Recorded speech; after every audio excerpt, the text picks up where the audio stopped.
నమస్తే, welcome to our channel. నేను సిరి. EC అయితే ప్రకటించేసింది, అంటే ఉద్యోగస్తులు పోస్టల్ బ్యాలెట్లో ఏవైతే ఓట్లు నమోదయ్యాయో దాని మీద సీల్ ఉన్నా లేకపోయినా అది వ్యాలిడ్ ఓటే అని చెప్పేసి అయింది. కాకపోతే ఇక్కడ వైసీపీ నేతలు మాత్రం దాన్ని ఖండిస్తున్నారు. కోర్టు కూడా వెళ్ళారు, కానీ కోర్టు అది మా పరిధిలోకి రాదంటే వాళ్ళు సెంట్రల్ దగ్గరికి వెళ్ళారనమాట.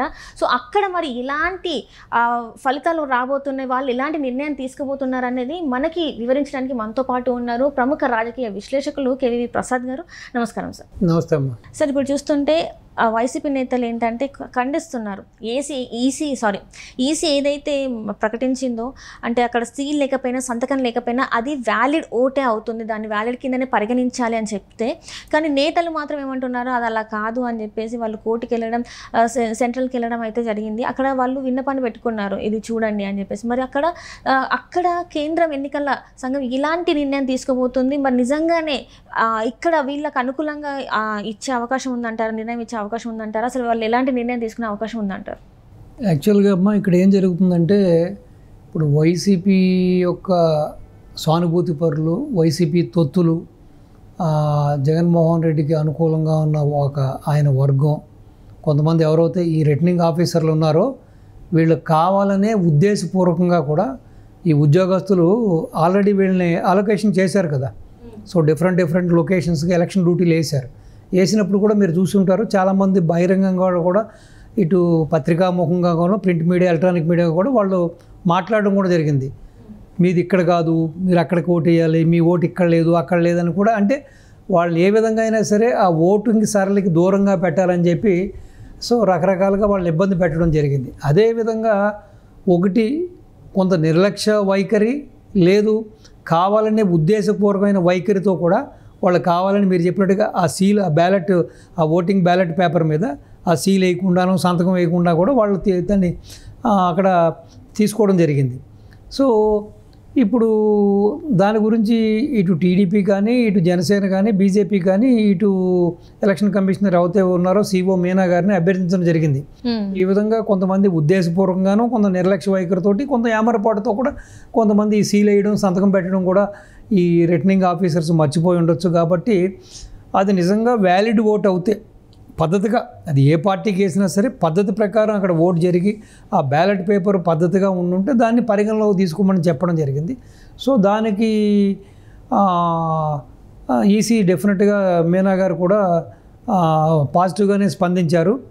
అది యాక్చువల్గా దేశవ్యాప్తంగా కూడా ఇప్పుడు అది అమల్లో ఉంది. దేశవ్యాప్తంగా కూడా ఇదే నిర్ణయాన్ని అమలు చేస్తున్నారు. ఏమని, ఈ విధంగా సీల్ ఉన్నా సంతకం లేకపోయినా కూడా అది వ్యాలిడ్ ఓట్ అవుతే మీరు దాన్ని పరిగణలోకి తీసుకోండి.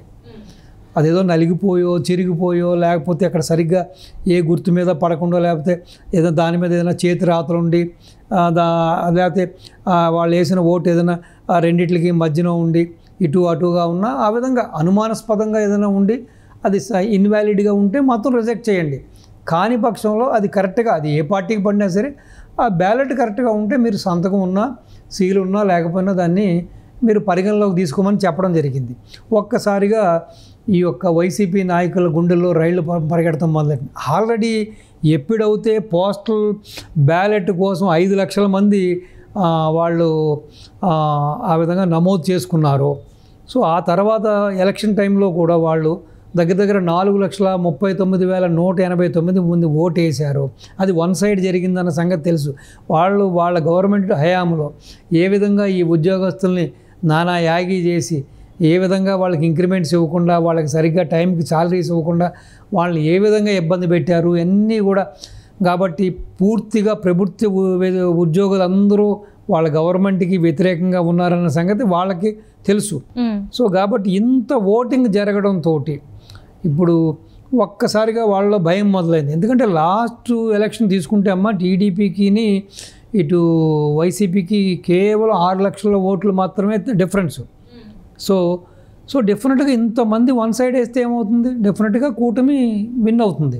సో ఇప్పుడు ఏ విధంగా అయినా సరే ఆ యొక్క ఓటింగ్ సరళిని తగ్గించడం కోసం ఈ విధంగా సీల్ లేనివి, ఈ విధంగా సంతకాలు లేనివి పక్కన పెట్టమని చెప్పడం కోసం, ఎందుకంటే ఆల్రెడీ వాళ్ళకి ఎవరైతే తొత్తులుగా వ్యవహరించిన ఈ యొక్క రిటర్నింగ్ అధికారులు, వాళ్ళకి అనుకూలంగా ప్రవర్తించిన వాళ్ళు, సానుభూతి పరులు, వాళ్ళందరూ కూడా ఇన్ఫర్మేషన్ ఇచ్చి ఉంటారు. మేము కావాలని ఉద్దేశపూర్వకంగానే చాలా ఓట్లకి మేము సీల్ వేయలేదు, సంతకాలు పెట్టలేదని.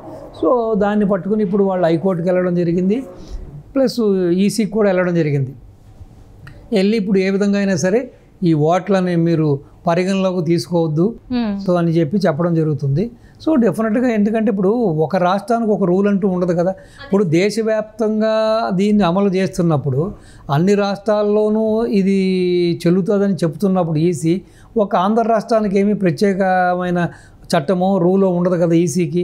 అంటే కొంతమంది నేతలు కూడా అడిగారు, ఏంటంటే రీపోలింగ్ కూడా అడిగారు, మనం చూసాం వైసీపీ నేతలు రీపోలింగ్ అడిగారు, అవన్నీ అడిగారు. అండ్ ఇప్పుడు ఈ డ్రామా అంటే ఈ రకంగా వాళ్ళు చేస్తుంటే వాళ్ళలో భయం స్టార్ట్ అయింది అనుకోవాలా? అంటే రేపటి రోజున మరి మాకు తక్కువ ఓట్లు వస్తాయి కాబట్టి ఇలాంటిది సైన్ లేదు, సీల్ లేదు కాబట్టి వీటిని ఇన్వాలిడ్ అని చూడాలి అని చెప్పేసి అంటుంటే ఇప్పుడు ఉద్యోగస్తుల్లో కూడా భయం స్టార్ట్ అయింది. అందుకని మేము వేసాము, మా ఓటుని మేము వినియోగించుకున్నా కూడా మా ఓటుని అది వ్యాలిడ్ కాదంతే మరి పరిస్థితి ఏంది అని వాళ్ళకు కూడా ఉంటుంది కదా సార్. అంటే ఇన్ని రాష్ట్రాలకు లేని ఒక ఇది ఎందుకు ఏపీకి మాత్రమే వాళ్ళు చూస్తారు? అట్లాంటి నిర్ణయం అనేది తీసుకునే అవకాశం ఉందంటారు, వీళ్ళకి పాజిటివ్గా తీసుకునే అవకాశం ఉందంటారా?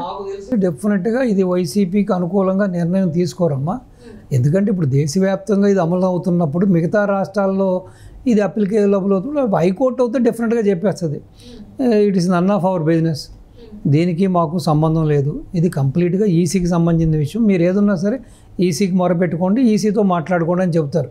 సో వాళ్ళు దీన్ని ఈ ప్రక్రియని ఈ విధంగా చేయండనో కాదు దీన్ని పరిగణలోకి తీసుకోవండనో తీసుకోవద్దని చెప్పే అధికారం హైకోర్టుకు లేదు. హైకోర్టు జోక్యం కూడా చేసుకోదు, ఎందుకంటే కంప్లీట్గా ఇది ఈసీకి సంబంధించింది, ఎలక్షన్ కమిషనర్కి సంబంధించింది కాబట్టి డెఫినెట్గా బాల్ అనేది ఈసీ కోర్టులోనే ఉంది. సో అదే మాట ఈ హైకోర్టు కూడా చెప్పేస్తుంది. సో ఇప్పుడు ఈసీ నాకు తెలిసి ఆల్రెడీ వాళ్ళు మీనా గారు ఎలక్షన్ కమిషన్ సిఓ గారు వాళ్ళు స్టేట్మెంట్ కూడా ఇవ్వడం జరిగింది, మీరు దీన్ని పరిగణలోకి తీసుకోండి, ఈ విధంగా కొన్ని పారామీటర్స్ ఆయన చెప్పడం జరిగింది. చెప్పినప్పుడు మళ్ళీ దాన్ని బహుశా వెనక్కి తీసుకోవడానికి ఛాన్స్ లేదు. ప్లస్ దేశవ్యాప్తంగా దీన్ని అమలు చేస్తున్నప్పుడు దేశవ్యాప్తంగా సీల్ ఉన్నా సంతకం లేకపోయినా మీరు దాన్ని అనుమతించండి, ఆ ఓటుని పరిగణలోకి తీసుకోండి అని చెప్పినప్పుడు మళ్ళీ ప్రత్యేకించి ఈ రోజున వైసీపీ వాళ్ళు ఈ విధంగా అభ్యర్థిస్తున్నారు కాబట్టి, ఈ విధంగా వీళ్ళు అభ్యంతరం చెబుతున్నారు కాబట్టి దీన్ని మళ్ళీ ఇది మీరు ఆపండనో దీన్ని పరిగణలోకి తీసుకోవద్దని చెప్పడానికి బహుశా ఈసీ సాహసించదు, చెయ్యదు కూడా.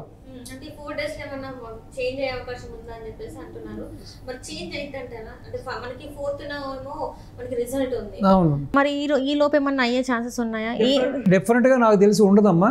అది ఉంటే కూడా అది ఒక నిజంగా చెప్పాలంటే అది హాస్యాస్పదం అనుకోవాలి. రెండవది ఏంటంటే సో ఈసీ ఆ విధంగా ఏకపక్ష నిర్ణయము ఒక రాష్ట్రానికి ఒక న్యాయము అనే దానికి ఈసీ డెఫినెట్గా తీసుకోవడానికి ఛాన్స్ లేదు. ఇప్పుడు దేశవ్యాప్తంగా rule is rule for all అంటారు మనం, అదేవిధంగా దేశవ్యాప్తంగా అందరికీ వర్తించేటప్పుడు ఆంధ్రాకి ఎందుకు వర్తించదు? సో కాబట్టి డెఫినెట్గా ఈసీ ఏదైతే ఆల్రెడీ తను ప్రకటించిన ప్రకారం ఒక నిర్ణయం తీసుకుందో ఆ నిర్ణయానికే కట్టుబడి ఉంటుంది. సో డెఫినెట్గా ఈసీ కూడా దీన్ని వ్యతిరేకిస్తుంది. Right sir, right, thank you so much sir. నమస్తే అమ్మా. నమస్తే.